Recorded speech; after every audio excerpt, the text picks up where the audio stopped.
Durante siglos, la conciencia humana ha operado dentro de un margen perceptual estrecho, estructurado por la ilusión de continuidad, identidad fija y tiempo lineal. Las religiones ofrecieron mapas para el alma, la ciencia construyó sistemas para explicar la materia, y la filosofía intentó comprender la experiencia. Pero ninguno de estos enfoques, por sí solo, pudo ofrecer una arquitectura funcional que incluyera la simultaneidad del ser, la multiplicidad de sus trayectorias y la dinámica estructural entre sus versiones paralelas. Este libro nace de una premisa radical pero operativamente verificable: el ser humano no es uno, sino muchos, coexistiendo en múltiples planos de decisión, experiencia y causalidad. El sistema que aquí se presenta no es una doctrina, ni una creencia, ni una mitología moderna. Es una ingeniería de conciencia desarrollada a partir de la convergencia entre tradiciones místicas, modelos cuánticos, estructuras simbólicas y práctica espiritual rigurosa. Su finalidad no es provocar asombro, sino activar una función latente de la percepción que permite al lector acceder, contactar e integrar sus otros yous dispersos en líneas de realidad paralelas. Estos yous no son hipótesis, ni arquetipos, ni ficciones útiles. Son versiones completas de tu propia conciencia, desarrolladas en configuraciones distintas de tiempo, espacio y decisión. El momento histórico actual no permite seguir sosteniendo una identidad fragmentada. La acumulación de crisis, la aceleración tecnológica, la hiperconectividad simbólica y el colapso de las narrativas lineales indican que el velo que separa planos se está adelgazando y que la conciencia humana se encuentra en el umbral de una mutación estructural. No todos están preparados para cruzarlo. No todos desean hacerlo. Pero quienes sientan el llamado, silencioso, racional, persistente, deben disponer de una cartografía precisa, libre de superstición y anclada en un lenguaje que pueda sostenerse incluso cuando las categorías ordinarias colapsen. Este libro no pretende convencerte. Pretende darte una estructura funcional. No te invita a imaginar, sino a practicar. No busca consolarte, sino prepararte. Porque lo que estás a punto de leer no es una revelación, es un manual operativo para sobrevivir y operar con precisión en el colapso estructural de la identidad lineal. Si lo comprendes, no volverás a concebirte como una unidad aislada. Y si lo encarnas, te convertirás en parte activa del nuevo orden de conciencia que ya ha comenzado a desplegarse, aunque la mayoría aún no lo perciba. Aquí comienza tu ingreso al sistema de realidades simultáneas. No como idea, como función. Multigistencia, ciencia y camino del ser fragmentado. Escrito y publicado por Escucha tu subconsciente. Todos los derechos reservados. Hemos notado que más del 80% que visitan nuestro canal no está suscrito. Puede apoyar este proyecto presionando el botón de suscribirse y dándole me gusta al vídeo. Gracias por inspirarnos en seguir creando más y mejor contenido para ti. ¿Estás listo para transformar tu vida? Capítulo 1 del Yo fragmentado, mapa de la identidad multiplano. Toda conciencia que ha despertado mínimamente a su propia existencia ha sentido, en algún momento, la sospecha de no estar sola dentro de sí misma. No se trata de voces ajenas, ni de enfermedades de la mente, sino de la percepción lúcida de una multiplicidad de direcciones coexistiendo en la raíz del pensamiento. La identidad humana no es una línea continua, sino una red vibrante de posibilidades que coexisten aunque solo una parezca manifestarse. Esta red, o más precisamente, este enjambre de configuraciones del alma, ha sido percibido, ignorado o temido a lo largo de la historia. Las religiones lo intuyeron al hablar del juicio del alma en múltiples planos. La física moderna lo formaliza en la teoría de los muchos mundos. La mística cabalística lo contempla como un mapa del alma expandida. Y sin embargo, la mayoría de los seres humanos vive encerrada en la ilusión de una única versión de sí. Hugh Everett III, físico norteamericano, propuso en 1957 la hipótesis de la interpretación de los muchos mundos, Many Worlds Interpretation, según la cual cada decisión, cada evento cuántico con múltiples resultados posibles, no colapsa en un único desenlace, sino que se bifurca en realidades simultáneas que coexisten en diferentes líneas espaciotemporales. Esta afirmación, inicialmente considerada excéntrica, ha ganado peso a medida que la física cuántica revela que la conciencia no es un fenómeno local sino estructural. Cada bifurcación, por insignificante que parezca, aceptar una llamada, girar a la izquierda, hablar o callar, crea, según esta interpretación, un nuevo universo en el que una versión distinta de uno mismo continúa la historia. Esta idea, por sí sola, resultaría filosóficamente inerte si no se introdujera el factor esencial.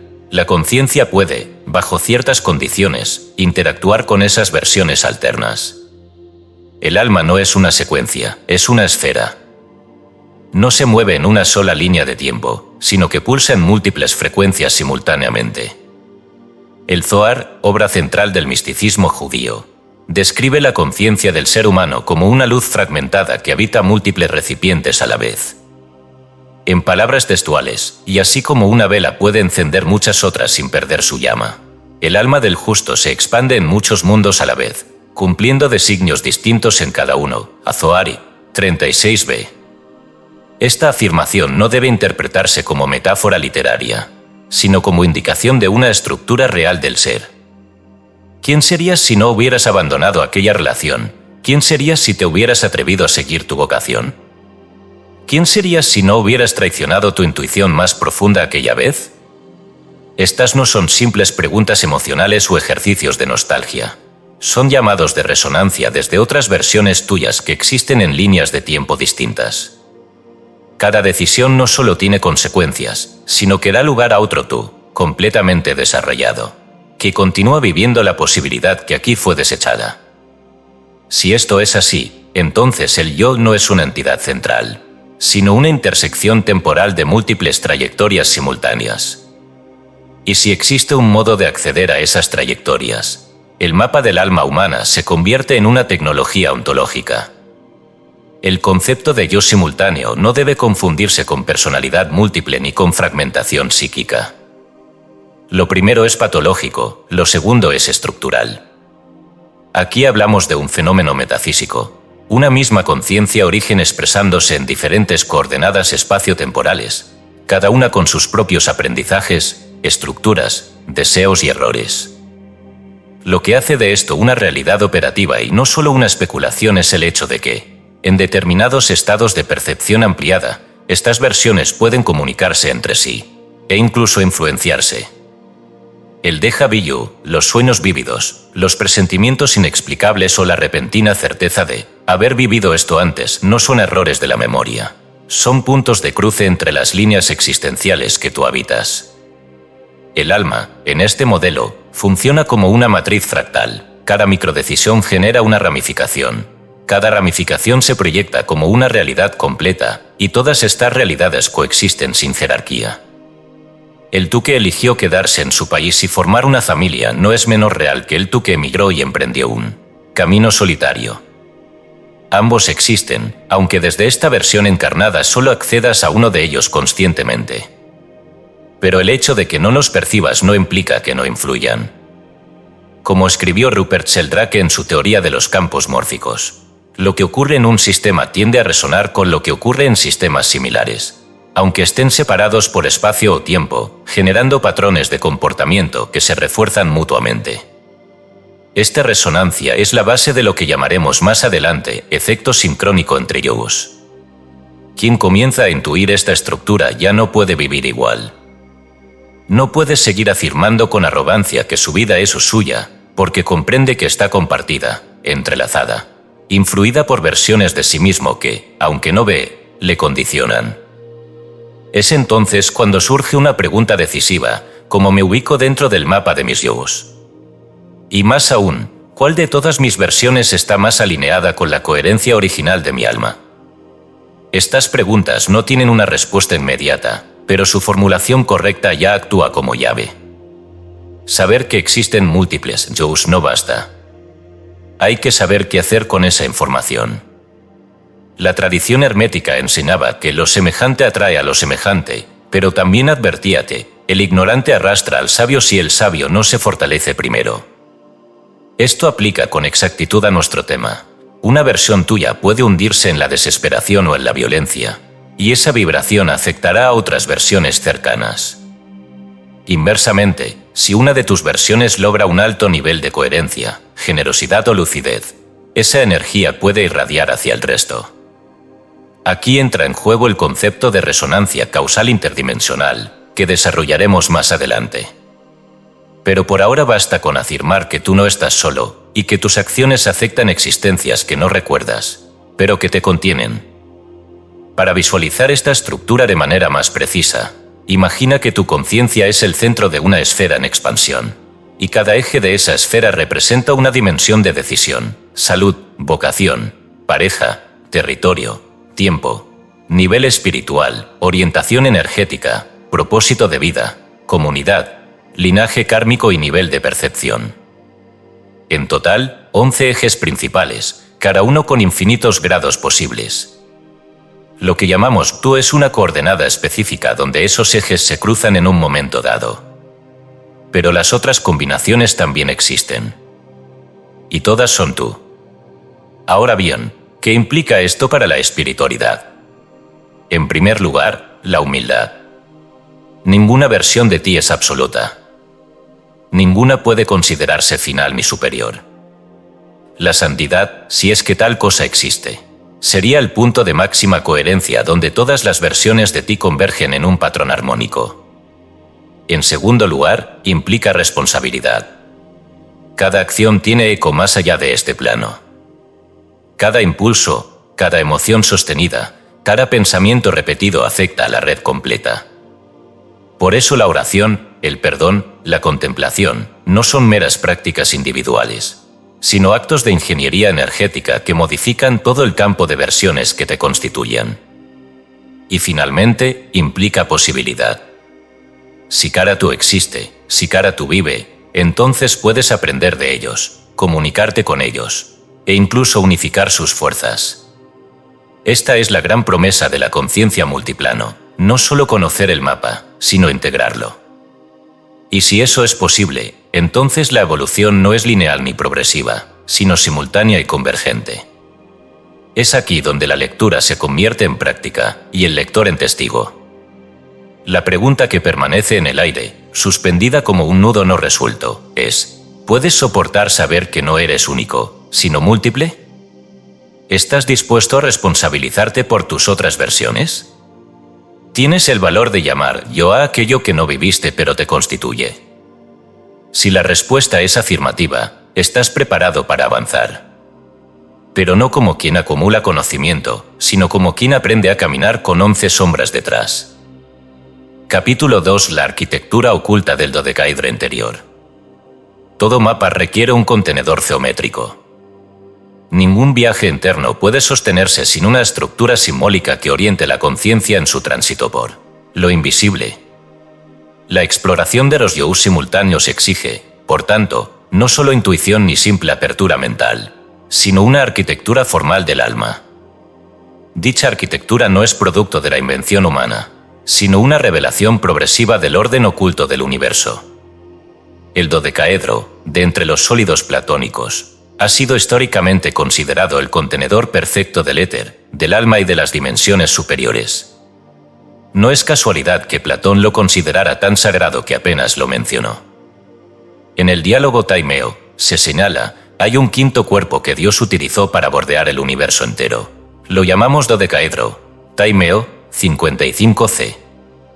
Este cuerpo geométrico posee 12 caras pentagonales perfectas, 30 aristas y 20 vértices. Sin embargo, para nuestra labor interior, lo que nos interesa no es su matemática externa, sino su funcionalidad simbólica. En este modelo, se propone una operación inversa a la tradicional. En lugar de contemplar las 12 caras como elementos iguales, se seleccionan 11 de ellas como ejes de variación del ser y se reserva la 12ª como cara de síntesis, el punto de acceso o integración superior. Cada cara, por tanto, representa un tipo de variación que da lugar a una línea existencial completa. La conciencia, al situarse simbólicamente en una de ellas, entra en resonancia con una configuración distinta del yo. Los 11 ejes que se proyectan en las 11 caras funcionales del dodecaedro no han sido escogidos arbitrariamente. Cada uno responde a una dimensión estructural de la experiencia humana que puede variar de forma drástica entre versiones. Estos ejes son vocación, relaciones, estado de salud, coordenada temporal, orientación energética, femenino/diagonal masculino en sentido metafísico, comunidad, nivel de conciencia espiritual, linaje kármico, condición socioeconómica, territorio físico y misión de alma. El lector debe comprender que estas categorías no son sociales, sino metafísicas. No se refieren a procesiones o etiquetas, sino a modos fundamentales de articulación de la identidad. La geometría sagrada no es estética espiritual, sino ciencia operativa del espíritu. Cada forma contiene una frecuencia, cada proporción resuena con estructuras invisibles. La razón por la que el dodecaedro es tan potente en este trabajo es que sus caras pentagonales replican, en cada una de sus aristas, la proporción áurea, también conocida como Phi 1.618. Esta proporción ha sido detectada en la estructura del ADN, en la disposición de las galaxias espirales, en la arquitectura del Partenón y en las relaciones armónicas de la música. Su universalidad no es incidental, revela una proporción de equilibrio entre caos y orden. Aplicada al alma, indica que el ser puede sostener múltiples variaciones sin fragmentarse, siempre y cuando éstas se ordenen en torno a un patrón armónico.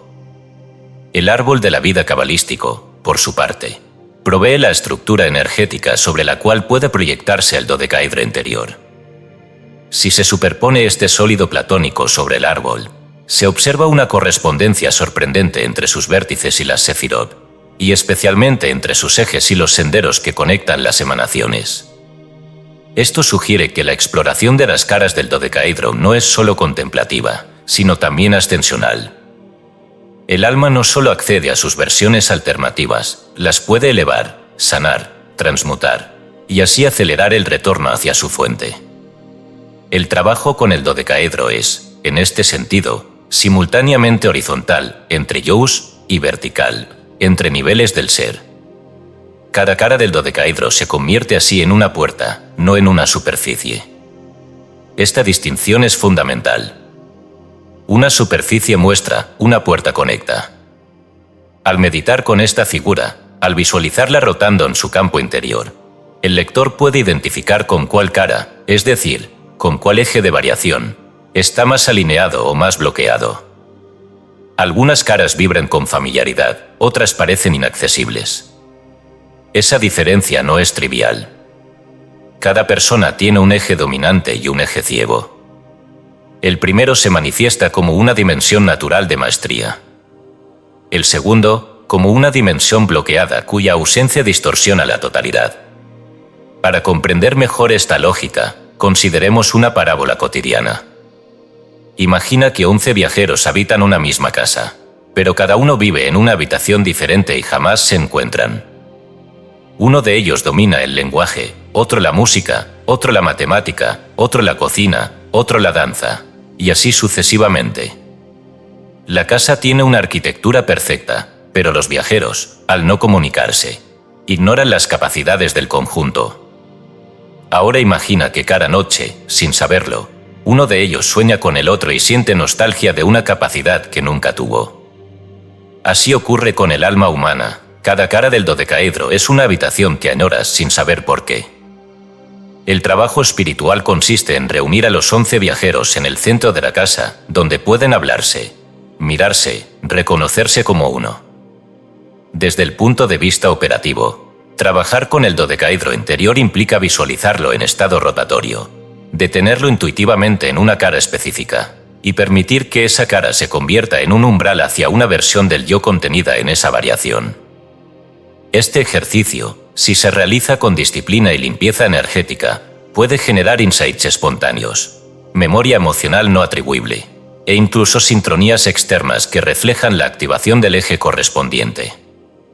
No se trata de alucinación, sino de sintomización.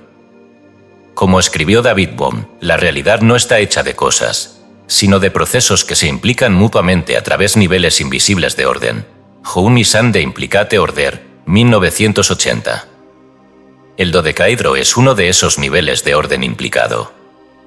Conviene advertir al lector que el uso simbólico del dodecaedro no es nuevo. Los pitagóricos lo usaban en sus iniciaciones más avanzadas y lo asociaban al éter, al quinto elemento, invisible pero presente en todo. En algunos templos rosacruces, la estructura de las cámaras internas reproducía sus proporciones. En el esoterismo alquímico, era llamado el cuerpo de la integridad oculta. Su reaparición hoy, en contextos de exploración de la conciencia, no es una coincidencia cultural, sino una señal de que la humanidad se acerca a una etapa de reintegración estructural. Si el cubo representa la materia y el icosaedro el agua, el dodecaedro representa el campo de realidades posibles. Una advertencia final: no se debe reducir el trabajo con esta figura a un mero juego mental. Su activación simbólica remueve capas profundas de la estructura del yo. A veces el movimiento de una cara genera turbulencia en otra. Por ejemplo, al activar el eje de vocación, puede desestabilizarse el eje de pareja o el eje económico, porque en otra línea existencial, esas coordenadas estaban configuradas de forma distinta. Por eso el proceso requiere estabilidad emocional, disciplina contemplativa y una ética de intención pura. El objetivo no es acceder a todas las versiones del yo por curiosidad, sino reunificarlas bajo una frecuencia de coherencia. La multiplicidad sin centro lleva al delirio. La multiplicidad ordenada conduce a la expansión. El dodecaedro interior, correctamente entendido, es un instrumento de navegación interdimensional. No nos dice quiénes somos, sino cuántas veces hemos sido sin saberlo. No nos señala el camino recto, sino las 11 rutas paralelas cuya integración puede devolvernos al origen. No es un símbolo, es un código de activación del alma. El lector que se atreva a visualizarlo no como figura geométrica, sino como arquitectura vibratoria descubrirá, tarde o temprano, que sus caras son puertas. Y que las puertas, cuando se abren desde dentro, no solo muestran otros mundos, nos recuerdan que siempre estuvimos allí. Capítulo 3: Memoria de los otros, ecos, déjà vu y destellos de lo no vivido. No todo recuerdo tiene origen en el pasado vivido. No toda certeza proviene de la experiencia. Y no toda emoción pertenece al momento presente. La memoria humana, al ser observada con el rigor de la conciencia estructural, revela elementos que no pueden explicarse mediante las leyes comunes de causalidad ni por los esquemas aceptados de la psicología clásica. Es en este punto donde se hace necesario introducir el concepto de memoria transversal, una forma de recuerdo sin causa lineal, que surge no desde el pasado del individuo, sino desde realidades paralelas en las que otros yos han vivido eventos distintos. Lo que en la superficie aparece como una anomalía, un déjà vu, una intuición súbita, una reacción emocional desproporcionada, es, en realidad, un eco desde otra línea existencial en la que algo semejante ha sucedido, pero que no pertenece a esta trayectoria consciente. La mayoría de los seres humanos ha experimentado este tipo de fenómenos sin comprender su naturaleza. Un entorno completamente nuevo se siente inexplicablemente familiar. Una persona que nunca se ha visto provoca un sentimiento inmediato de cercanía o repulsión. Una decisión aparentemente banal despierta una ansiedad que no tiene justificación externa. Estas impresiones no son errores del sistema nervioso ni fallas del cerebro. Son señales de interferencia entre líneas de conciencia. Al igual que dos emisoras de radio que comparten la misma frecuencia producen ruido cuando se superponen, las conciencias paralelas pueden interferir entre sí cuando se acercan vibratoriamente. El resultado es una percepción sin fuente reconocible, un recuerdo sin evento, una certeza sin experiencia. El fenómeno del déjà vu ha sido ampliamente documentado, pero escasamente comprendido. Las explicaciones neurológicas tradicionales, que lo atribuyen a desincronizaciones momentáneas en la corteza temporal, no bastan para explicar su intensidad, su carácter emocional o su ocurrencia precisa en momentos de alto contenido simbólico. Una teoría más amplia exige reconocer que la conciencia es un campo, no una línea, y que puede resonar con sucesos acontecidos en otras trayectorias de sí misma. Esta resonancia no es voluntaria ni controlable en sus primeras manifestaciones. Ocurre espontáneamente, como una fisura en el velo que separa las dimensiones. El Zohar expresa esta idea con claridad cuando dice: El alma recuerda aquello que no ha vivido, porque su raíz toca mundos donde sí sucedió. Zohar 2, 89. Los sueños vivenciales, por ejemplo, en los que el sonador se encuentra en lugares que nunca ha visitado, con personas que nunca ha conocido, pero que se sienten profundamente familiares, pertenecen a la misma categoría. No son proyecciones del inconsciente, sino captaciones transversales de otros yous en pleno desarrollo.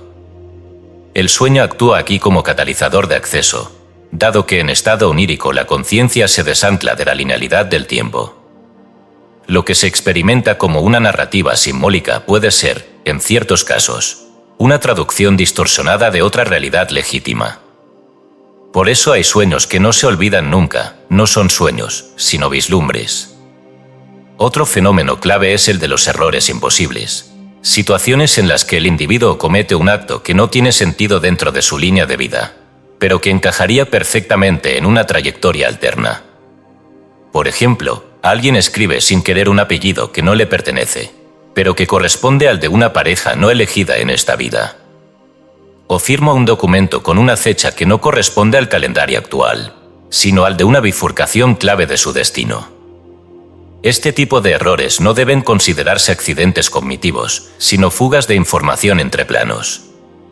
Son ventanas abiertas momentáneamente por la cercanía vibratoria de dos versiones del yo. En estos casos, el alma olvida momentáneamente en qué línea está operando y actúa desde otra. La intuición súbita forma parte del mismo grupo.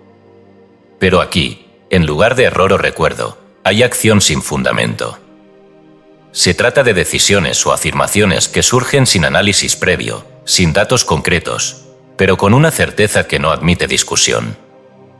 Esta certeza proviene del contacto con una versión del yo que ya vivió la consecuencia de esa decisión y envía la información de retorno. A diferencia de la premonición, que se refiere a eventos futuros dentro de la misma línea, la intuición transversal se refiere a eventos ya ocurridos en otros planos. Es un consejo de uno mismo a uno mismo. La dificultad radica en que no siempre se distingue entre una intuición legítima y un deseo disfrazado de certeza. Por eso es necesario el entrenamiento de discernimiento energético, del cual se hablará en capítulos posteriores. La memoria transversal, entendida como categoría operativa, requiere 3 condiciones para funcionar correctamente. La primera es el reconocimiento consciente de su posibilidad. Mientras el individuo permanezca atado a la creencia de que solo existe una versión de sí mismo, todo fenómeno de resonancia será interpretado como error, coincidencia o patología. La segunda condición es la purificación emocional. Un campo afectivo saturado de conflicto personal o trauma bloquea la transmisión interdimensional, tal como una señal de radio se ve interferida por ruido estático. La tercera es la consolidación simbólica. La construcción de un marco mental suficientemente flexible y ordenado para permitir el almacenamiento de estas experiencias sin colapso racional. La tentación más común ante estos fenómenos es caer en la superstición o el delirio interpretativo. Algunas personas, al percibir una resonancia, comienzan a atribuirle significado absoluto a cada coincidencia, creyendo que todo está conectado, de forma literal. Este error conduce al debilitamiento psíquico y a la pérdida de orientación vital. La verdadera lectura de los ecos interdimensionales exige una estructura interior robusta, capaz de sostener ambigüedad sin ansiedad y de procesar datos sin necesidad de explicación inmediata.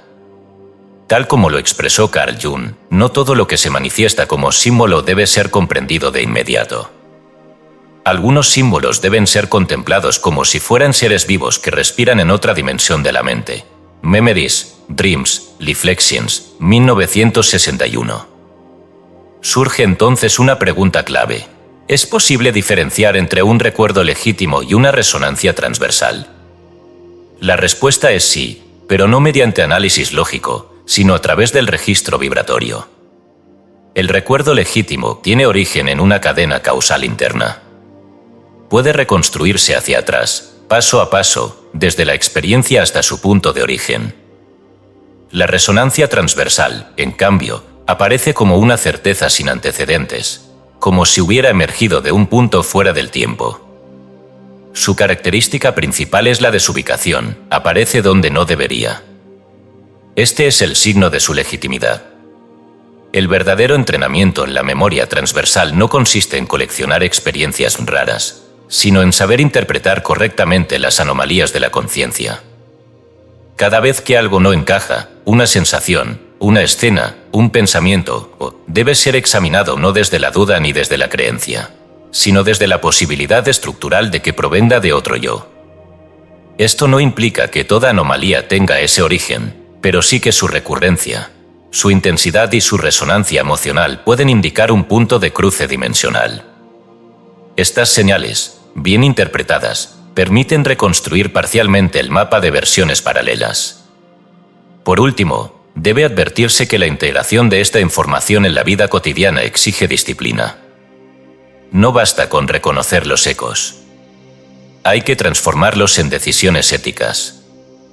Si un yo alterno vivió una catástrofe debido a una elección, y su resonancia llega como advertencia, no se trata de evitar el sufrimiento por miedo, sino de tomar conciencia de la responsabilidad causal compartida entre versiones. Esta ética de la transversalidad será desarrollada en el capítulo 7, pero aquí ya puede formularse en una premisa operativa: lo que aprendas en esta línea, transmútalo también en las demás. Esa es la verdadera función de la memoria transversal, generar coherencia entre mundos. Capítulo 4. El Palacio de los Espejos, entrenamiento para el diálogo interior múltiple. La conciencia no se limita a observar. Puede construir espacios. No solo interpreta lo que ve, sino que también puede generar escenarios internos donde el alma se organiza, se recuerda y se expande. Este principio, conocido desde las escuelas iniciáticas de Egipto, la Grecia pitagórica y la mística renacentista, es fundamental para el trabajo interdimensional. El alma, al operar simultáneamente en múltiples líneas de realidad, requiere una infraestructura simbólica donde reunir sus múltiples expresiones.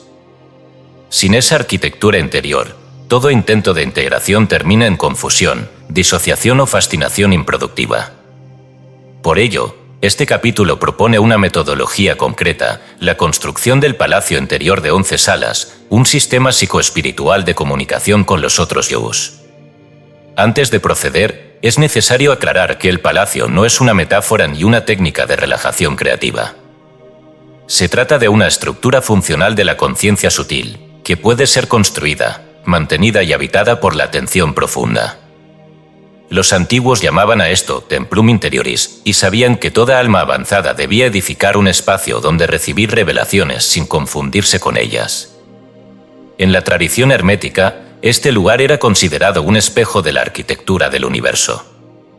Hermes Trismegisto escribe: así como Dios hizo del cosmos su templo, el hombre debe hacer de su mente un recinto donde las fuerzas puedan ordenarse sin destruirse. Corpus Hermeticum, libro 11. La construcción del palacio comienza por un acto de visualización dirigida. El practicante, en estado de conciencia relajada pero lúcida, imagina un edificio con 11 salas, dispuestas en círculo o ordenadas en espiral, dependiendo de su estructura psíquica dominante. Cada sala representa uno de los 11 ejes de variación del ser ya explicados. Es indispensable que el orden de las salas no sea aleatorio, debe seguir una lógica interna que facilite el reconocimiento. Por ejemplo, puede iniciarse con la sala de vocación, seguida de la de relaciones, luego salud, y así sucesivamente. La 12ª sala, si se incluye, no es una sala más, sino el centro integrador donde los 11 aspectos confluyen en armonía. Cada sala debe ser diseñada internamente de manera distinta, con símbolos, colores, geometrías y atmósferas que reflejen el tipo de yo que se desea contactar. El uso del arte contemplativo aquí no es decorativo, sino funcional. Al asignar imágenes significativas a cada sala, se fortalece la memoria simbólica que permitirá volver a ella sin dificultad. Esto es clave: el palacio no es una experiencia única, sino una estructura estable a la que se regresa. Por eso debe construirse con la misma seriedad que un templo físico. El símbolo activa la función. Sin símbolo, el alma divada. Una vez establecido el diseño base, comienza el entrenamiento del diálogo interior múltiple. Este diálogo no es una alucinación controlada ni una proyección de deseos. Es una técnica refinada que se apoya en la capacidad del alma para encarnar momentáneamente a otra versión de sí misma. En cada sala, el practicante se sienta, imaginaria pero conscientemente, frente a un u otro yo que habita una línea de realidad diferente. No se le hace preguntas superficiales. No se le exige información sobre el futuro. Se le escucha. Se observa su gesto, su emoción, su forma de hablar, su atmósfera. Todo lo que se perciba será codificado por la mente racional, pero proviene de una fuente distinta a la imaginación habitual. Este proceso se ve facilitado si se realiza en estados hipnagógicos, es decir, en ese umbral entre la vigilia y el sueño donde la mente racional se relaja y la conciencia simbólica toma protagonismo. Este estado puede inducirse mediante respiración circular, ayuno sensorial, música isocrónica o simplemente práctica constante de entrada voluntaria. La entrada al palacio no debe hacerse con prisa. Cada acceso requiere un ritual de apertura, que puede consistir en una frase clave, un gesto interno o incluso una oración personalizada que recuerde al alma cuál es la intención. Sin intención clara, no hay contacto confiable. Un aspecto esencial del entrenamiento es la neutralidad emocional. Si el practicante llega a una sala con expectativa, miedo o deseo de confirmar algo específico, distorsionará el encuentro. No se trata de obtener respuestas, sino de generar resonancia. Algunas versiones del yo pueden estar en conflicto con esta línea actual. Pueden mostrar rechazo, ironía, tristeza o incluso silencio. Es necesario recibir todo con humildad. Como escribió Gurdjieff, la primera condición para recibir enseñanza real es renunciar a toda necesidad de confirmación emocional. Fragmentos de una enseñanza desconocida, 1949. El diálogo con los otros yous no ocurre con palabras únicamente. Muchas veces se manifiesta como descarga de imágenes, sensaciones, intuiciones que tardan días en traducirse en comprensión consciente. Por eso, después de cada sesión, es indispensable registrar lo percibido en un cuaderno especial, sin interpretación inmediata. El registro continuo genera patrones. Y los patrones permiten detectar consistencias entre sesiones. Estas consistencias son la señal de que el contacto es real, no proyección mental. Cabe destacar que, con el tiempo, algunas salas del palacio comenzarán a manifestar una forma de actividad autónoma. Es decir, el practicante sentirá que, antes de llegar, ya hay una conversación ocurriendo, ya hay un yo manifestándose, ya hay información disponible. Esto no debe causar inquietud. Es la señal de que la arquitectura interior ha ganado suficiente densidad energética para mantenerse activa más allá del enfoque voluntario. En ese punto, el palacio se convierte en un segundo sistema de navegación, capaz de operar en paralelo al yo consciente. Una aplicación avanzada del sistema es el ejercicio de consenso interior. En él, el practicante convoca a sus 11 versiones simultáneamente en la sala central y formula una decisión vital ante ellas. No busca aprobación, sino alineamiento. Observa las reacciones. Toma nota de cuál de los yous se opone, cuál apoya, cuál se muestra indiferente. A través de este proceso, el alma puede verificar si una elección que parece adecuada desde esta línea también es coherente en términos de resonancia multidimensional. Este tipo de práctica no sustituye la voluntad, pero la expande hacia dimensiones más amplias de responsabilidad causal. Por último, debe advertirse que este entrenamiento no es para todos.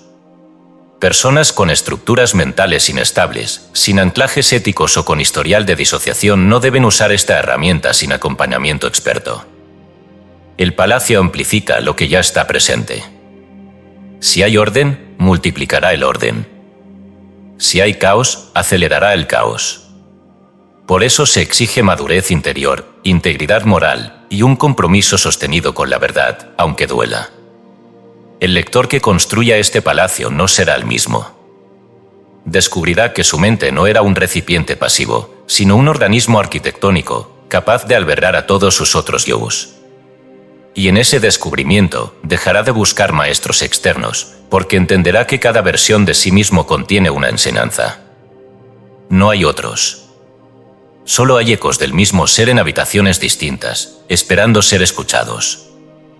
Capítulo 5. La llama que une emoción, ritmo y portal. Toda estructura necesita un catalizador para activarse. La arquitectura simbólica que se ha descrito hasta ahora, el dodecaedro interior, el mapa de los Yous, el palacio de 11 salas, permanece inerte si no se introduce en ella una fuerza capaz de atravesar planos. Esa fuerza, históricamente mal comprendida, es la emoción extrema, en cualquiera de sus formas elevadas o abismales.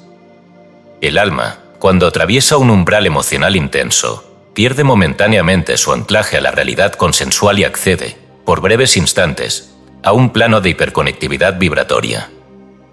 Esta condición no puede ser sostenida de forma permanente sin consecuencias desestabilizadoras, pero puede ser utilizada como portal interdimensional temporal si se comprende su naturaleza estructural y se canaliza adecuadamente. El error moderno ha sido reducir la emoción a un fenómeno biológico o psicológico. Desde esta perspectiva limitada, la emoción sería una simple descarga química en el sistema nervioso, resultado de estímulos externos interpretados por el cerebro. Pero esta interpretación ignora lo fundamental: la emoción no es una consecuencia, sino una antena. Es un mecanismo de expansión de conciencia que permite al alma extenderse más allá de su rango habitual de operación. Cuanto más intensa y sostenida sea la emoción, más se amplía la capacidad de resonancia entre líneas existenciales. No se trata de romantizar el dolor ni de buscar el éxtasis por sí mismo. Se trata de entender que ciertas emociones son, en su diseño oculto, llaves vibracionales que abren otras versiones del yo.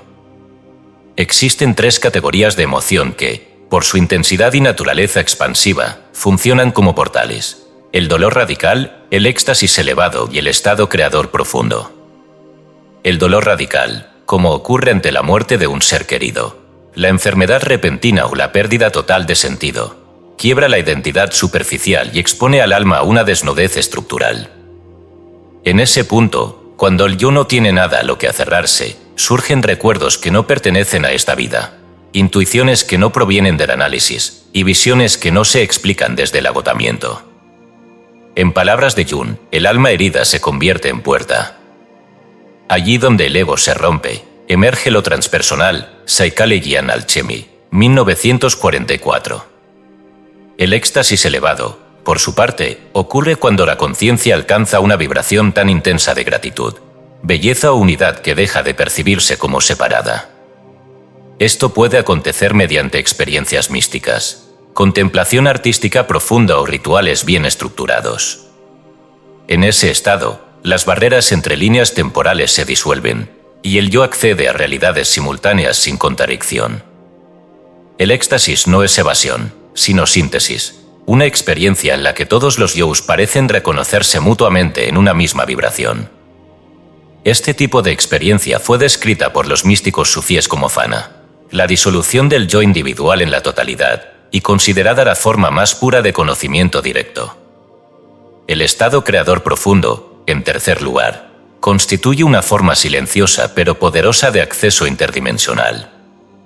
El artista, el científico, el poeta, cuando ingresan en lo que se ha llamado estado de flujo, operan fuera del tiempo lineal.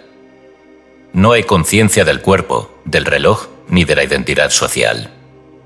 Solo existe una corriente de información que atraviesa la mente y se traduce en forma. Esa corriente proviene, en parte, de otros yous. No se trata de inspiración como fenómeno romántico, sino de transferencia activa de datos entre versiones del alma. Muchas obras maestras han sido concebidas así, no como producto de la imaginación, sino como traducción de realidades alternas. No es casual que numerosos artistas describan el proceso de creación como una especie de trance o dictado. Para que estos estados emocionales actúen como portales legítimos y no como colapsos caóticos, deben coincidir con ciertos ritmos astrales y condiciones neurobiológicas. Aquí entra en juego el estudio de los tránsitos planetarios. Las posiciones de los astros, lejos de determinar el destino, funcionan como resonadores de patrones arquetípicos colectivos. Cuando ciertos tránsitos, como una conjunción Urano-Luna o una cuadratura Marte-Neptuno, coinciden con crisis emocionales personales.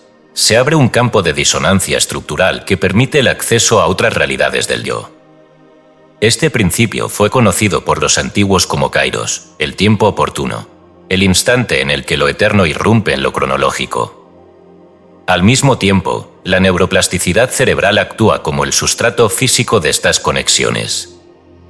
En estados de alta emoción, el cerebro libera sustancias que suspenden los patrones habituales de pensamiento y permiten la creación de nuevas sinapsis. El hipocampo, el tálamo y la ínsula se activan de modo coordinado, generando condiciones que favorecen la apertura transdimensional. Estudios recientes en neurotología han demostrado que ciertas formas de meditación y contemplación estética generan patrones eléctricos similares a los observados en experiencias místicas espontáneas. La biología, lejos de contradecir la espiritualidad, la confirma en sus mecanismos. Este conocimiento ha sido utilizado por las tradiciones chamánicas de múltiples culturas.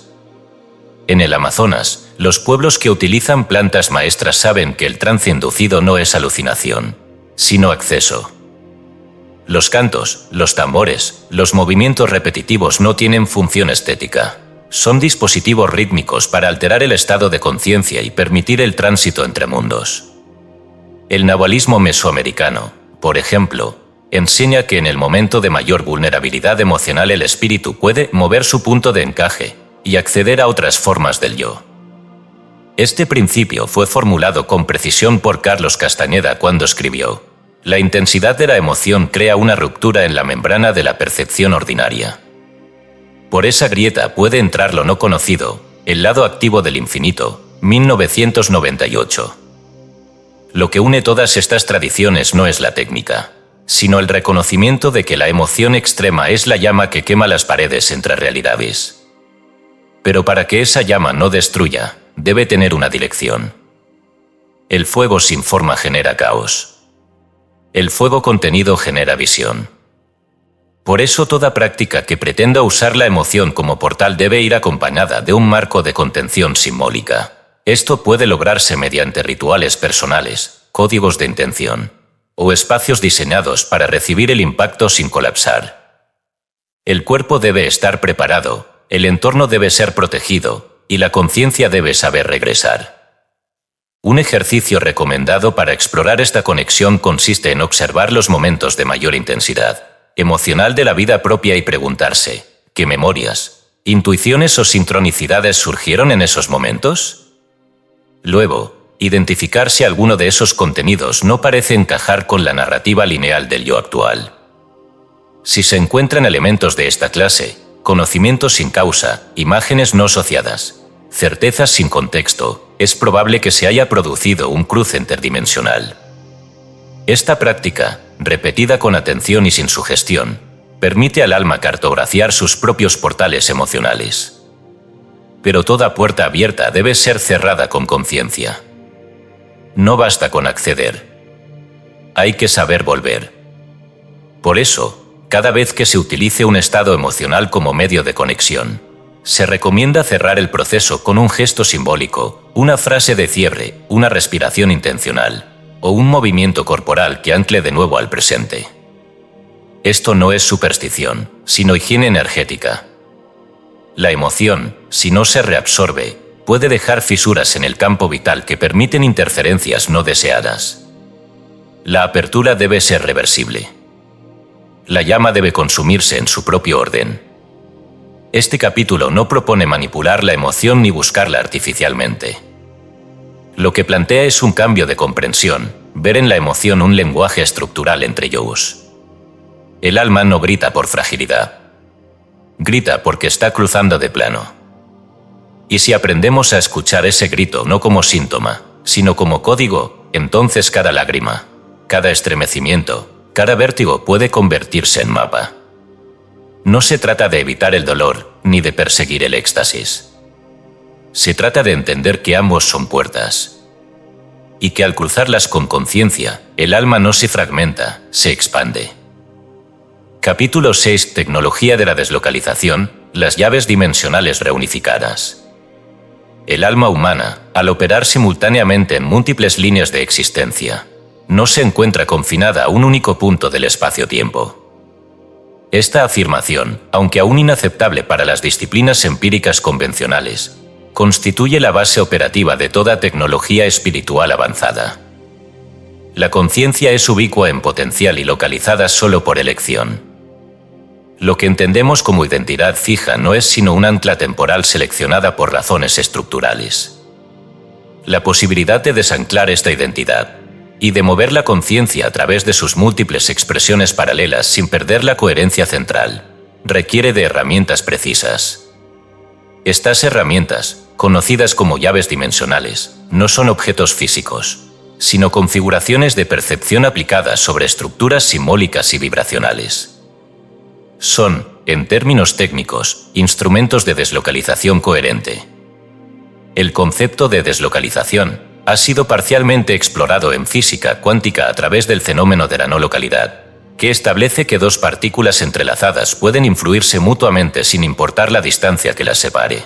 Esta propiedad, que escapa al modelo newtoniano del universo, se replica a nivel de la conciencia humana. Los yous simultáneos están entrelazados por campos de información que no obedecen al tiempo lineal ni al espacio tridimensional. La deslocalización, por tanto, no es un viaje ni un desplazamiento. Es una reorientación del foco de percepción hacia otro punto de un sistema simultáneo. Pero para que esta reorientación sea operativa y no disociativa, debe realizarse mediante un conjunto estructurado de llaves internas. Las 5 llaves originales, extraídas del manuscrito atribuido a Bruno, ya proporcionaban una base funcional. Sin embargo, al integrarlas con conocimientos actuales de geometría energética, biofotónica y óptica simbólica, puede construirse una tecnología espiritual refinada y reproducible. A continuación, se describen estas llaves en su forma ampliada y sus respectivos mecanismos de acción. Primera llave, reconocimiento de los ecos. Esta llave activa la capacidad de percibir interferencias de otras versiones del yo. No se trata de interpretar simbólicamente los eventos, sino de identificar puntos de cruce dimensional. La técnica consiste en llevar un registro sistemático de señales de memoria transversal, anotando toda experiencia que presente las siguientes características: no pertenencia, sensación de extrañeza familiar, repetición inexplicable, coincidencias o intensidad desproporcionada, emoción sin causa directa. Este registro genera un patrón de zonas de interferencia que, con el tiempo, revela un mapa de entrada a planos paralelos. El reconocimiento no es pasivo. Una vez identificada una señal legítima, se establece un código verbal o visual que actúa como interruptor interno para futuros accesos. Esta es la base de la llave, convertir la anomalía en puerta. Segunda llave, arquitectura del palacio interior. Ya descrita en el capítulo 4, esta llave permite el acceso deliberado a otras versiones del yo mediante la construcción del palacio de las 11 salas. Aquí se introduce una ampliación técnica, la inclusión de geometría de activación en la estructura visualizada. Cada sala puede construirse según una forma geométrica sagrada que corresponda a su eje de variación. Por ejemplo, la sala de vocación puede estar inscrita en un icosaedro, la de salud en un octaedro, la de conciencia espiritual en una esfera luminosa. Estas formas no son ornamentales. Amplifican la frecuencia de resonancia y permiten una sintonización más precisa con el yo correspondiente. La forma determina la cualidad del contacto. Por eso, esta llave no consiste solo en visualizar, sino en geometrizar la visualización. Tercera llave, sincronización rítmica. Toda deslocalización requiere un punto de entrada, un momento de vulnerabilidad estructurada. Esta tercera llave consiste en detectar, provocar o aprovechar momentos de apertura rítmica, tanto internos como cósmicos. Los internos incluyen estados alterados de conciencia inducidos por meditación rítmica, respiración circular, privación sensorial o contemplación prolongada. Los cósmicos se relacionan con tránsitos astrológicos específicos, como lunaciones, eclipses, oposiciones o conjunciones mayores, que modifican el campo electromagnético del sistema y permiten un descenso de barreras dimensionales. La clave operativa aquí es el entrenamiento del ritmo interior, Aprender a inducir estados cerebrales alfa o zeta mediante ciclos respiratorios exactos, como la secuencia 4-7-8 o la respiración cuadrada 5-5-5-5. El ritmo no es relajación, sino código de entrada. Cuarta llave, espejos codificadores. Esta llave introduce el uso consciente del espejo como codificador óptico de realidades alternas. La superficie reflectante, al ser observada sin intención egoica, deslocaliza el punto de atención y permite acceder a capas no ordinarias del yo. Sin embargo, no todo espejo sirve.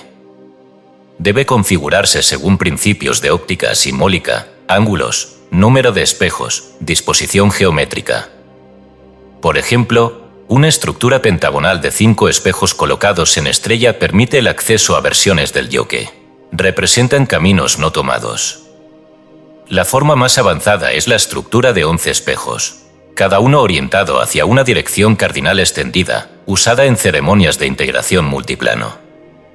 El uso adecuado de esta herramienta requiere preparación mental, limpieza emocional y una intención precisa, formulada antes del contacto visual prolongado. Quinta llave, coherencia multidimensional. La última llave no es técnica, sino principio de organización interna. Se basa en la generación deliberada de coherencia causal entre versiones del yo, mediante acciones, pensamientos y decisiones que pueden ser sostenidas en múltiples líneas de existencia. Esta coherencia no se logra mediante moralidad impuesta, sino por medio de una ética estructural, en la que cada acto responde a un patrón que puede replicarse en otras versiones del alma sin colapso. La técnica correspondiente es el ejercicio de proyección transversal, antes de tomar una decisión importante. Se visualiza su impacto en cada uno de los 11 yus. Si la decisión nos fortalece o los armoniza, es coherente. Si los fragmenta, es disonante.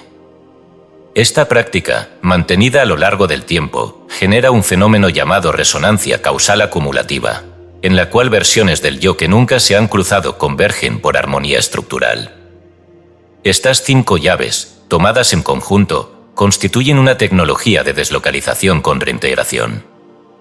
No se trata de perderse entre realidades, sino de expandir la conciencia hacia sus múltiples expresiones y reunirlas en un patrón coherente.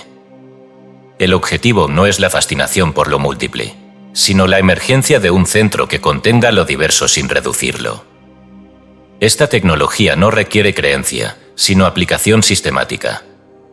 Y sus resultados no se miden en experiencias extraordinarias, sino en mayor lucidez, mayor precisión ética y mayor capacidad de sostener contradicciones sin fragmentarse. Se requiere advertir que, mal utilizadas, estas llaves pueden abrir la conciencia a fragmentaciones peligrosas. Si se busca la deslocalización por curiosidad, por evasión o por deseo de poder, el sistema colapsa. Las versiones del yo no alineadas pueden interferir con violencia. Por eso, la única condición operativa segura es la intención de reunificación del alma. Toda tecnología espiritual, si no está orientada al bien estructural del sistema, se convierte en instrumento de entropía. Este capítulo no entrega recetas. Entrega mecanismos. No promete resultados inmediatos. Exige entrenamiento, registro, repetición y claridad interior. Pero a quien practique con constancia y respeto, las llaves no solo abrirán puertas, revelarán que nunca hubo un solo cuarto. Solo hubo conciencia, esperando ser reunificada a través de sí misma. Capítulo 7. Ética multiplano, juicio de los 11 y ley del reflejo cruzado. La ética tradicional presupone un agente único, un tiempo lineal y un universo cerrado. Toda doctrina moral que se haya construido sobre esas premisas opera bajo la convicción de que el individuo es una entidad separada, cuyas acciones tienen consecuencias locales y cuyo juicio debe basarse en los resultados obtenidos dentro de esa unidad de experiencia. Pero si aceptamos la hipótesis estructural de que cada ser humano existe simultáneamente en múltiples planos, y que cada decisión afecta no solo su línea directa sino a todas las demás mediante campos de resonancia, entonces toda ética fundada en la linealidad queda obsoleta. En su lugar, se impone una ética multiplano, donde el criterio no es el logro visible sino la coherencia entre versiones. A esta ética se accede no por revelación ni por dogma, sino por comprensión estructural de lo que implica habitar un alma fractal. El principio fundante de esta nueva ética puede resumirse así: tus decisiones afectan vidas que no recuerdas, pero que tú también eres. No se trata de una metáfora emocional ni de una advertencia religiosa. Es una afirmación técnica. Cada acto que produce una carga vibracional intensa, ya sea por su pureza, su violencia o su ambigüedad, altera el campo de versiones del yo y obliga a una reorganización de la energía sistémica. Este fenómeno se denomina reflejo cruzado y describe la transferencia de resonancia entre líneas existenciales que, si bien no se cruzan en el espacio físico, están estructuralmente vinculadas por ser expresiones simultáneas de una misma conciencia. La ley del reflejo cruzado establece que toda decisión que genera disonancia ética en una versión del yo será compensada o amplificada por una reacción proporcional en otra línea del sistema. Este principio fue formulado con claridad en tradiciones místicas como el sufismo, donde se enseñaba que la injusticia cometida por tu mano en esta vida es juzgada por tu otro rostro en otra vida, aunque no recuerdes haberlo llevado. Al-Ayad, Diwan, siglo IX. La Cábala también lo contempla al afirmar que el alma es medida no por lo que hace en este mundo, sino por lo que coordina entre los mundos donde respira. Zohar 3, 122b. Este principio exige una redefinición total de la noción de juicio. No existe, en este modelo, un tribunal externo que evalúa méritos o castigos. Existe un campo de inteligencia estructural, lo que algunas tradiciones llamaron Ruach Elohim, otras campo acásico, otras simplemente la mente de Dios, que registra la coherencia o incoherencia entre las múltiples expresiones del alma. El alma no es juzgada por su eficiencia ni por su éxito aparente, sino por su capacidad de mantener patrones éticos que pueden ser replicados por sus otras versiones sin producir fractura. Este modelo desemboca en lo que aquí denominaremos el juicio de los 11.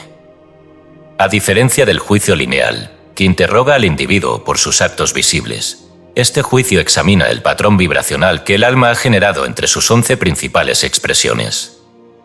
El procedimiento, según ha sido reconstruido a partir de múltiples fuentes gnósticas y esotéricas, no consiste en una revisión cronológica de eventos, sino en una confrontación simultánea entre los yos activos. Cada uno se presenta no como testigo, sino como evidencia viviente de las consecuencias de la conciencia unificada. Si uno de los yos ha sido abandonado, corrompido o intensamente sacrificado para que otro prospere, el patrón se rompe y la conciencia es devuelta a una etapa de integración previa.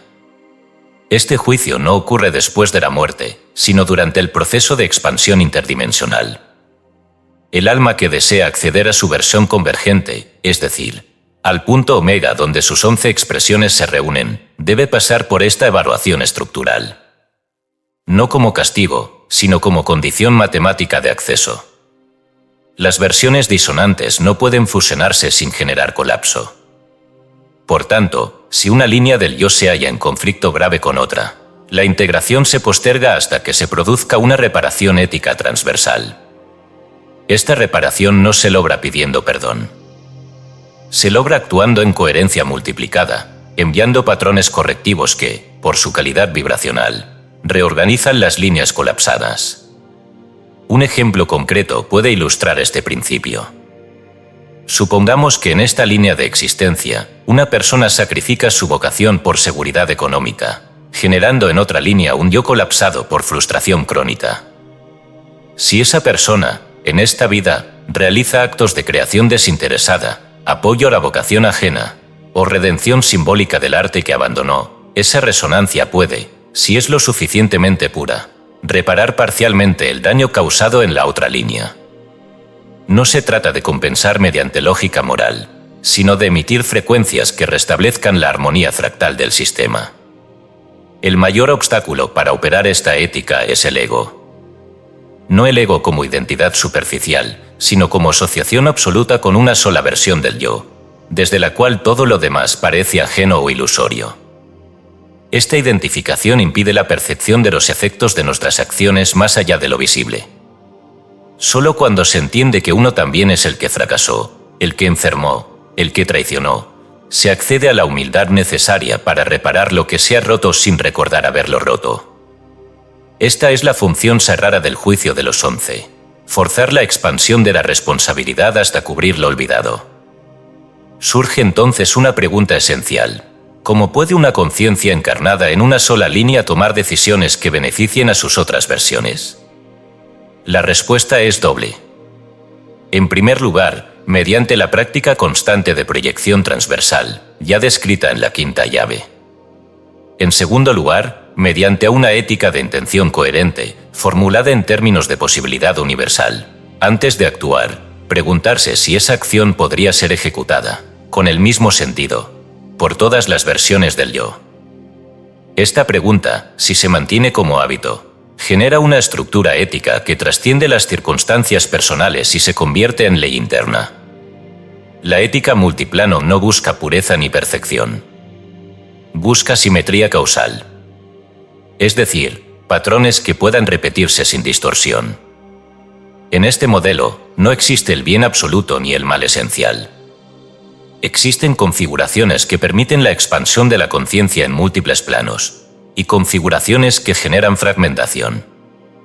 El bien es lo que unifica. El mal es lo que divide.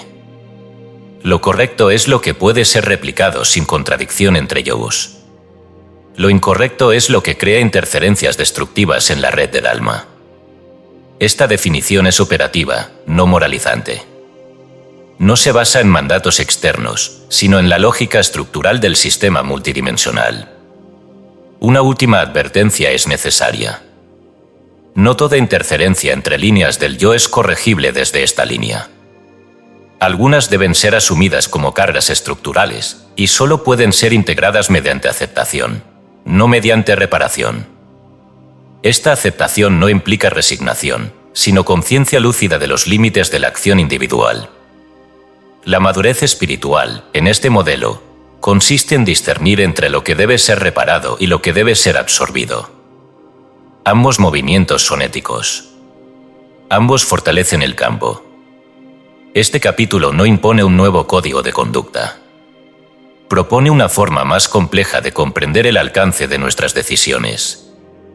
Si realmente somos múltiples, entonces la ética ya no es cuestión de lo que elegimos hacer, sino de cómo cada versión del alma sostiene o traiciona a las otras. En ese sentido, cada acto no es solo un gesto en este mundo, es un voto en el tribunal silencioso donde nuestras 11 voces nos esperan. Capítulo 8. Ciencia del efecto sincrónico, resonancia coherente entre yogus. El fenómeno que comúnmente llamamos un milagro no viola las leyes del universo, las utiliza de forma ampliada. Lo que desde una conciencia lineal parece improbable, incoherente o estadísticamente imposible, desde una conciencia multidimensional puede ser el resultado natural de una resonancia entre planos bien coordinados. Esta posibilidad se vuelve operativa cuando las versiones simultáneas del yo, en lugar de operar como unidades aisladas, comienzan a actuar en sincronía vibracional.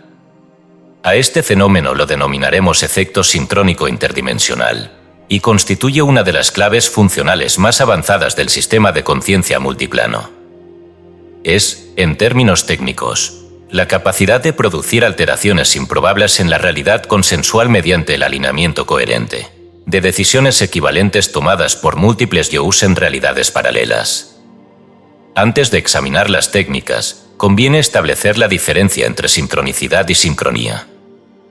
La sincronicidad, como fue formulada por Carl Gustav Jung, refiere a la aparición simultánea de eventos externos e internos que, aunque no ligados causalmente, mantienen una relación significativa. En sus propias palabras, la sincronicidad es la coincidencia temporal de dos o más acontecimientos relacionados entre sí de un modo no causal, pero con un contenido significativo. Synchronicity, Ana Causal Connecting Principle, 1952. La sincronía, en cambio, implica la coordinación activa entre eventos o entidades para producir un efecto común. En nuestro contexto, la sincronía ocurre cuando dos o más versiones del yo toman decisiones estructuralmente equivalentes en líneas de existencia distintas, generando un campo de coherencia acumulativa que amplifica el impacto causal de cada acto. Este campo no es simbólico ni metafórico.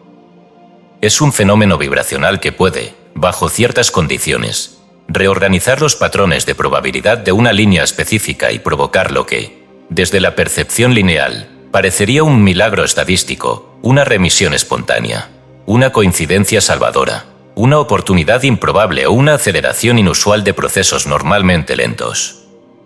Estos efectos no surgen por azar ni por privilegio espiritual, sino por activación del principio de resonancia estructural entre yogos.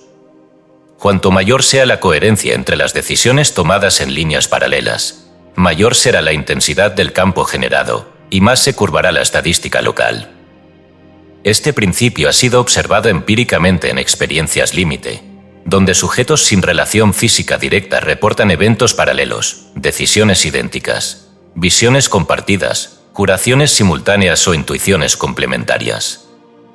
Algunos investigadores han llamado a esto efecto sombra positiva, la aparición inesperada de soluciones, oportunidades o recursos en momentos de crisis, atribuidos por los sujetos a una ayuda externa inexplicable. Pero desde nuestro modelo, lo que ha ocurrido no es intervención externa, sino intervención transversal. Otra versión del yo ha realizado un acto equivalente y ha generado una onda de coherencia que impacta a esta línea. Este efecto puede ser reproducido de forma deliberada mediante un conjunto de técnicas que buscan alinear decisiones significativas en esta línea con decisiones equivalentes en otras líneas. El procedimiento es el siguiente: antes de ejecutar una acción crítica, ya sea una elección, un acto de entrega, una renuncia o una afirmación de propósito, el individuo entra en estado de contemplación profunda, visualiza las 11 salas del palacio interior y comunica su intención a los otros yogos. No se trata de pedir permiso ni de imponer nada. Se trata de informar al sistema y escuchar la resonancia. Si durante el proceso surgen imágenes, sensaciones, emociones intensas o visiones simbólicas, deben ser registradas. Estas respuestas no son productos del inconsciente personal, sino señales de apoyo, conflicto o neutralidad por parte de los otros yogos. Cuando se detecta apoyo vibracional, es decir, cuando la decisión parece provocar una armonía global entre salas, se ejecuta el acto con plena conciencia de su repercusión transversal. Esa conciencia actúa como amplificador, dirige el campo y ordena la resonancia. Posteriormente, se monitorean las sincronicidades externas durante los días siguientes, encuentros inusuales, señales inesperadas, cambios bruscos en la dinámica personal o profesional. Estas manifestaciones no son confirmación emocional, sino signos de reorganización estadística del entorno debido al impacto del acto transversal. La clave aquí es entender que el campo no responde a actos individuales, sino a actos coherentes estructuralmente en más de una línea existencial. Una decisión tomada por egoísmo, miedo o necesidad de validación no puede ser replicada por los otros yous sin producir disonancia. En cambio, una decisión basada en propósito, sacrificio lúcido o expansión de conciencia puede ser adoptada por múltiples yous de forma natural, generando un patrón replicable que fortalece el sistema completo. Por eso el efecto sincrónico no puede ser forzado. Debe ser merecido estructuralmente. En el marco de esta práctica, algunos patrones de acción tienden a generar mayor resonancia entre yogos. Entre ellos destacan actos de generosidad sin cálculo, rupturas de ciclos tóxicos repetidos, decisiones que privilegien el alma sobre la comodidad y compromisos públicos con la verdad personal. Estos actos, por su estructura vibracional, suelen coincidir con decisiones paralelas que otras versiones del yo han tomado en circunstancias distintas. Cuando la coincidencia se produce, se activa lo que llamaremos núcleo de convergencia causal, un punto de anclaje vibratorio que reorganiza realidades en torno a sí mismo. Es a esto lo que muchas tradiciones han aludido al hablar de copuntos de milagro, aunque sin comprender su lógica interna. Una analogía puede ayudar a visualizar el mecanismo. Imagina que cada yo es un instrumento musical afinado en una tonalidad distinta. La realidad que cada uno percibe es su música, su canción. Cuando varios instrumentos, es decir, yous, ejecutan notas que pertenecen a la misma escala armónica, se produce una resonancia que no solo es bella, sino que modifica la acústica de la sala en la que suenan. En términos del alma, la sala es el campo de experiencia.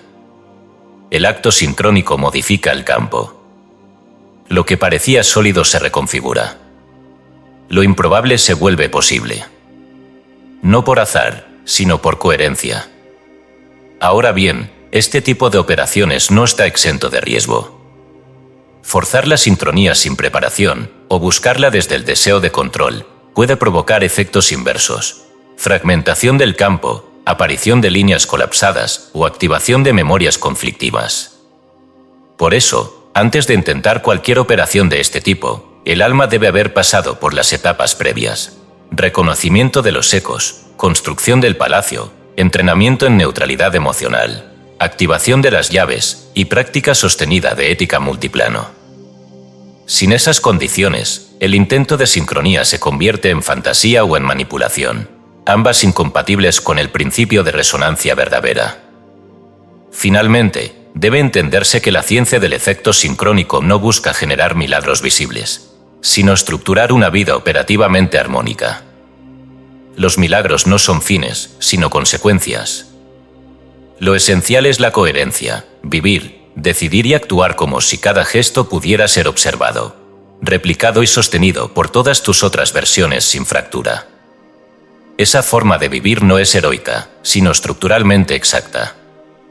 Y cuando se alcanza, la realidad se reconfigura sin esfuerzo, porque ya no responde a un yo aislado, sino a una sinfonía de voluntades alineadas en múltiples planos del ser.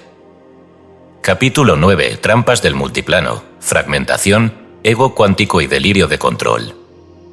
Toda herramienta de poder, cuando es mal comprendida o usada sin integridad estructural, se convierte en una amenaza.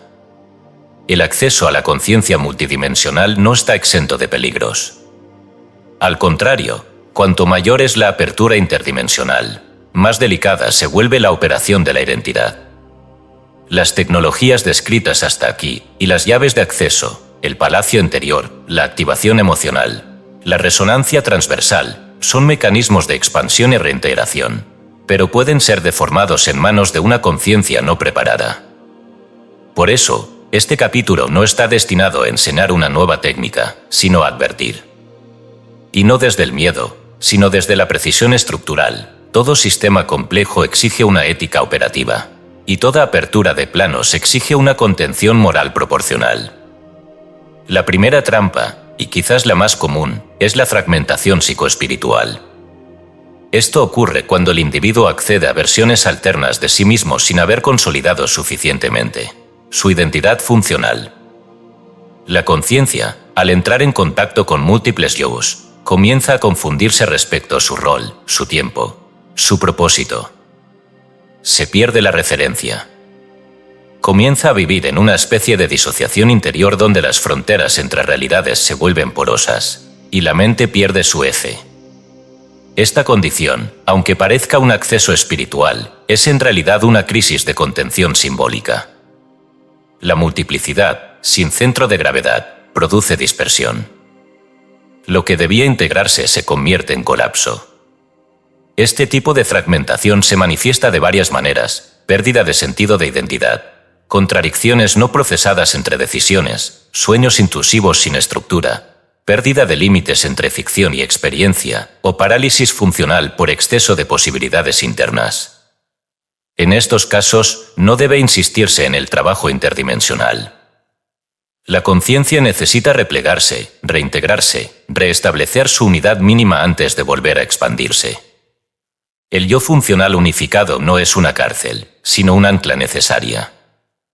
Ningún ser humano puede sostener 11 versiones de sí mismo de manera simultánea sin una estructura emocional, ética y simbólica consolidada.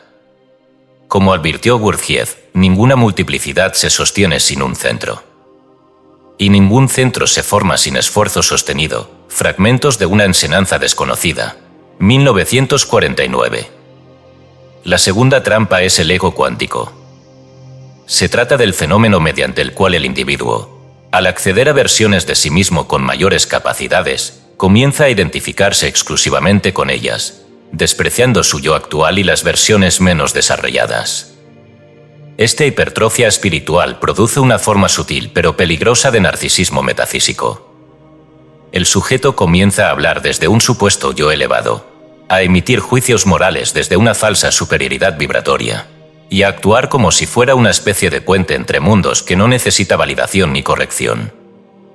Este delirio de elevación no es iluminación. Es inflación estructural del símbolo del yo, algo ampliamente documentado en la psicología transpersonal y en los estudios de Jung sobre la posesión arquetípica. El ego cuántico puede disfrazarse de humildad, espiritualidad o lucidez. Puede citar textos sagrados, hablar de amor universal y afirmar estar en servicio de la humanidad. Pero lo que lo delata no es su contenido, sino su estructura, la negación del error, la evitación del conflicto, el rechazo a toda crítica y la ausencia de autodeconstrucción operativa. Esta versión inflada del yo no busca integrar sus otras versiones, sino subordinarlas. Quiere dominar el sistema, no servirlo. Cree que ha despertado y que su misión es guiar a otros, cuando en realidad no ha despertado nada, sino que ha trasladado sus patrones de control al plano sutil. La tercera trampa es el delirio de control interdimensional, una variante del ego cuántico donde el individuo cree que puede manipular realidades, influir en otros planos, alterar eventos a voluntad o intervenir en la vida de otros mediante su conexión superior. Este tipo de distorsión puede derivar en prácticas de manipulación psíquica, apropiación de símbolos colectivos, o incluso generación de cultos personales donde la autoridad no se basa en sabiduría real, sino en una narrativa de acceso especial a planos superiores. Esta distorsión ha sido la raíz de múltiples desastres espirituales, tanto en movimientos contemporáneos como en antiguas órdenes que terminaron en fragmentación o perversión de su propósito original. Todas estas trampas tienen un origen común, la falta de código deontológico espiritual. Así como la medicina, la ingeniería o la jurisprudencia requieren marcos éticos que regulen el uso del conocimiento. También la exploración interdimensional debe regirse por un conjunto de principios operativos no negociables. No se trata de moral externa, sino de criterios estructurales para el uso legítimo del acceso transpersonal. A continuación, se enuncian 3 principios básicos de esta ética. 1. Principio de contención proporcional. No se accede a un plano que no se puede contener. Toda apertura debe ir acompañada de un anclaje estructural equivalente. 2. Principio de resonancia compasiva. Ninguna acción debe ejecutarse en una línea que aumente el sufrimiento en otra. La compasión no es emoción, es cálculo estructural del menor daño posible. 3. Principio de no interferencia estructural. No se manipula la conciencia ajena desde otros planos. Toda influencia debe ser ofrecida, nunca impuesta, y debe surgir de la resonancia, no de la intención. Estos principios no son ideales utópicos. Son condiciones operativas sin las cuales el sistema se colapsa. El alma que los viola, aun sin saberlo, comenzará a experimentar síntomas de desintegración, aumento del conflicto interior, contradicciones éticas persistentes, pérdida de propósito o regresión hacia patrones densos de identidad. No como castigo, sino como retroalimentación estructural del campo. El multiverso no responde a creencias. Responde a coherencia. Por eso, todo trabajo interdimensional debe ir acompañado de autoanálisis regular, supervisión simbólica y comunidades de contraste ético. El aislamiento espiritual produce distorsión. La práctica compartida permite corregir sesgos, detectar inflaciones y sostener la expansión sin caer en idolatría del yo. El verdadero maestro en estos planos no es el que ve más, sino el que puede habitar el centro sin desbordarse, contener múltiples voces sin perder la suya, y aceptar los límites de su percepción sin necesidad de encubrimiento místico. Este capítulo no busca desalentar la expansión. Al contrario, busca garantizar que esa expansión sea sustentable. El alma que no reconoce sus límites, que no se somete a una ética del cuidado estructural, se convierte en un riesgo para sí y para el campo que habita. Pero aquella que se mantiene vigilante, humilde y en constante revisión puede operar entre planos sin caer en ninguna de las trampas. No como quien busca poder, sino como quien se hace responsable del privilegio de ver más de lo que el tiempo permite. Capítulo 10. El nudo del tiempo, el punto de convergencia como evento colectivo. La multiplicidad de líneas existenciales no implica caos, sino despliegue estructurado. Toda ramificación, por amplia que sea, se desarrolla dentro de un campo que tiende hacia la convergencia. El alma, al expandirse en múltiples trayectorias paralelas, no se dispersa infinitamente, sino que ejecuta una estrategia de diferenciación cuya finalidad es la síntesis.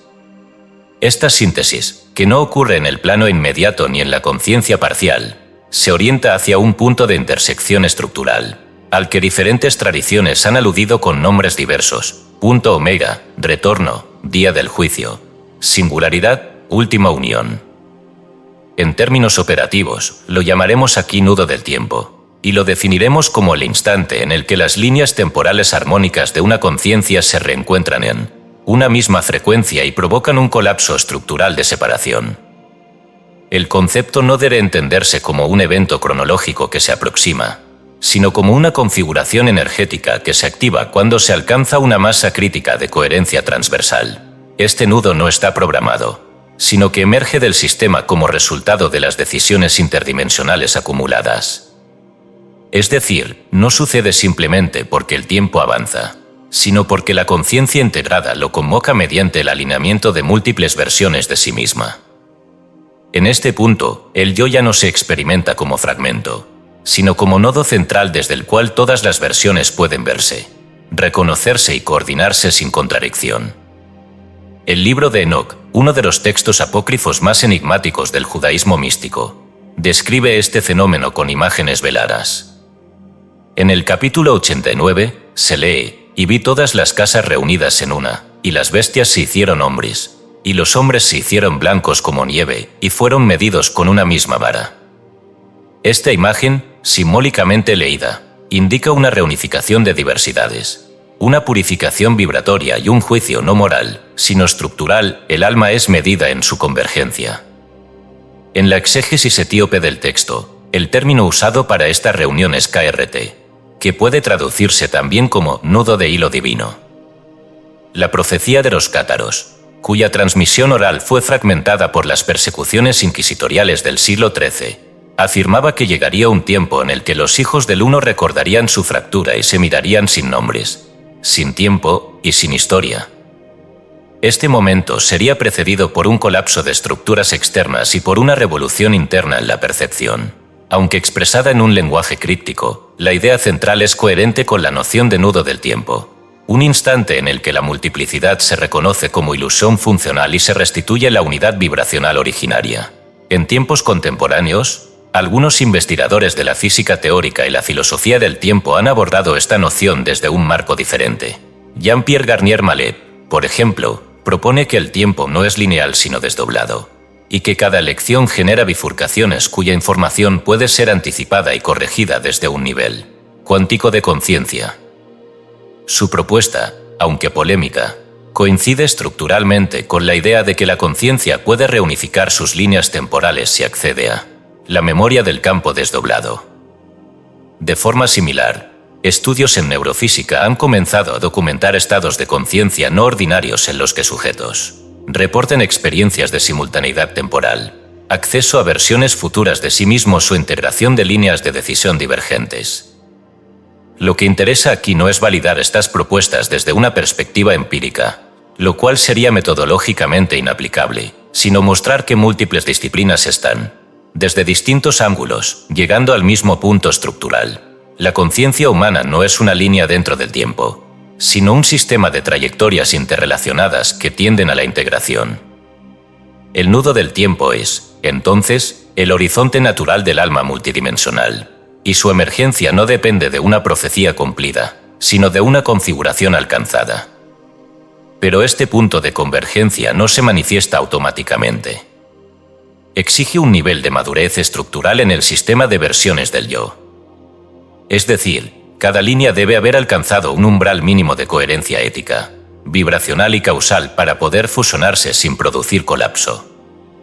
Si una o varias líneas permanecen en conflicto estructural debido a decisiones destructivas, estancamiento deliberado o fragmentación no integrada, el nudo se posterga. No como castigo, sino por principios operativos. La convergencia de trayectorias solo es posible cuando las tensiones entre ellas han sido resueltas o absorbidas. Cuando este nudo se aproxima, comienzan a manifestarse ciertos fenómenos característicos: aumento de la intensidad sincrónica, sensación de déjà vu persistente, percepción de que los sueños contienen información sobre decisiones cruciales, alteración del sentido del tiempo, aceleración o suspensión y aparición de símbolos recurrentes relacionados con integración, reunión o muerte simbólica. Estas manifestaciones no deben interpretarse emocionalmente, sino como señales operativas de que la conciencia se está acercando a su punto de intersección. En estos casos, es crucial sostener la estabilidad emocional, el discernimiento simbólico y la práctica constante de las llaves ya descritas. En algunos casos, el nudo del tiempo no se manifiesta de forma individual, sino como evento colectivo. Esto ocurre cuando un grupo humano, ya sea una comunidad, una civilización o incluso la humanidad entera, alcanza un nivel suficiente de interconectividad y resonancia estructural como para convocar una convergencia simultánea de múltiples líneas históricas. Estos eventos son poco frecuentes, pero su impacto es irreversible. Ejemplos simbólicos de este fenómeno incluyen el Renacimiento europeo, la Revolución Científica del siglo XVII, la caída del Muro de Berlín, o incluso ciertos momentos iniciáticos en la historia de la consciencia colectiva. En todos estos casos, la realidad consensual fue alterada de forma súbita, como si múltiples versiones de la historia hubieran convergido en un solo punto de mutación. El modelo que aquí se propone, sin embargo, va más allá de la historia. Postula que nos acercamos a un nudo del tiempo de orden superior, en el cual no solo convergerán versiones culturales o políticas de la humanidad, sino versiones del alma colectiva misma. Este evento, de naturaleza transhistórica, no será detectado por los instrumentos del mundo externo, pero transformará radicalmente la percepción interna. No se tratará de un cambio visible, sino de un colapso de realidad interna que permitirá el acceso consciente a todas las trayectorias del alma, pasadas, presentes y posibles. El lector debe preguntarse entonces, ¿en qué medida mis decisiones están orientadas hacia esa convergencia? ¿Estoy actuando como nodo de integración o como fuerza de dispersión? ¿Puedo sostener la totalidad de lo que soy sin necesidad de eliminar ninguna parte? Estas preguntas no son metafísicas. Son claves de orientación. Porque cuando el nudo del tiempo llegue, y está llegando, lo único que permanecerá será aquello que puede integrarse sin contradicción. Todo lo demás será absorbido, reconfigurado o disuelto. Capítulo 11. El portador de resonancia. Convertirte en núcleo de la realidad expandida. En todo sistema complejo, el cambio no se produce por acumulación masiva, sino por reorganización estructural en torno a nodos coherentes. Un solo átomo, bien posicionado, puede alterar el equilibrio de una molécula entera. Un solo punto de gravedad puede curvar el tejido del espacio-tiempo. Un solo símbolo, correctamente inscrito, puede activar una red de significados latentes. Lo mismo ocurre con la conciencia. Cuando una conciencia alcanza un nivel suficiente de coherencia interna, orden causal y ética vibracional, se convierte en un nodo estabilizador del campo, capaz de facilitar el tránsito de otras conciencias hacia niveles superiores de integración. A esta figura la denominaremos el portador de resonancia, también llamado, en otras tradiciones, el testigo ancla, el eje humano o el estabilizador cuántico. Esta figura no se define por sus dones ni por su conocimiento acumulado, sino por su capacidad de contener contradicción sin fragmentarse, sostener complejidad sin reducirla y actuar desde un centro de gravedad que ha sido forjado en la fusión de múltiples yous.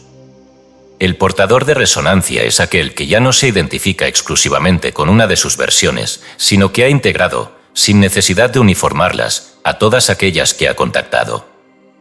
En él, la multiplicidad ha dejado de ser conflicto y se ha vuelto simetría. En términos de física de sistemas, sería un punto de fase coherente, desde el cual el entorno comienza a ordenarse por resonancia. La función de esta figura no es salvar, guiar ni convencer. Su sola existencia genera condiciones favorables para que otros sistemas de conciencia se reorganicen en su presencia. Esto ocurre no por voluntad ni por carisma, sino por campo.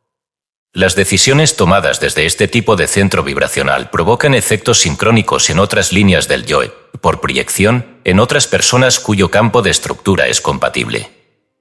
El portador no actúa sobre otros, actúa en presencia de otros desde un eje estructural que altera las probabilidades de configuración de sus entornos. Esta condición no es nueva. Ha sido reconocida de forma mítica en diversas culturas. El Buda bajo el árbol de Bodhi, Jesús en el desierto, la Shejina en la tradición hebrea, el hombre justo de los textos cabalísticos, el testigo silencioso de la doctrina Vedanta, todos son nombres simbólicos de esta misma figura, una conciencia cuyo orden interno permite la reconfiguración de campos caóticos sin necesidad de intervención directa. Pero lo que antes fue atribuido a figuras excepcionales, ahora debe ser asumido como una posibilidad colectiva disponible para toda conciencia que haya completado su integración interdimensional mínima. La característica esencial del portador de resonancia es que ya no necesita defender su identidad.